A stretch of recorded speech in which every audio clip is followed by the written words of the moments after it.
Talking again to Maria Gitin, the author, activist, and about the critical Freedom Summer of 1965. And when we look back at that period of time and reflect today, where 2014 and how far we've come, how do you look back on your efforts? Was it worth it? Are you pleased with how far we've come today? Well, it was certainly worth it, and I'm a firm believer that every move we make towards progress and racial justice is a worthy move to make, however small it may feel to a person at the time. We certainly had hoped that there would be more progress in terms of economic equity. We would certainly have hoped for a greater representation of African Americans in higher elected offices, in higher positions in white-dominated institutions, in hiring. We would have hoped for a greater opportunity because, as you know, it's if you have been historically deprived of accumulating assets, you can't pass that on to your children. So even if you achieve a good profession and are doing well, it's very difficult to achieve the kind of wealth that is possible for even a middle-class white family through home ownership and such.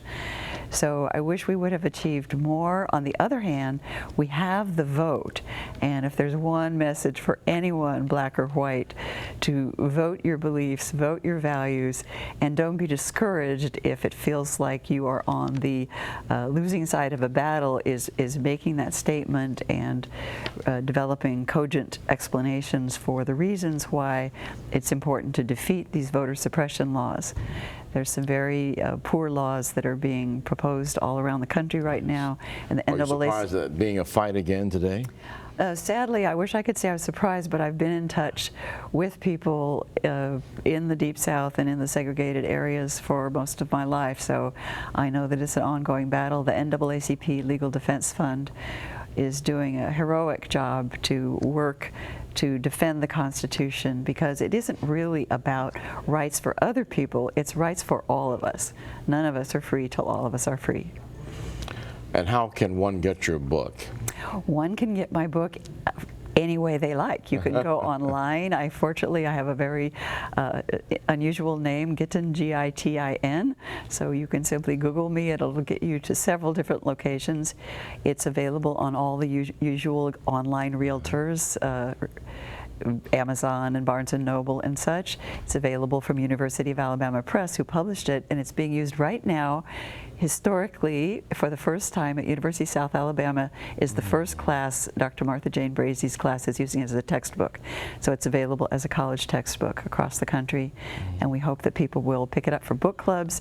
I wrote it to be historically accurate, but a real page-turner. Right. It's got lots of excitement in it.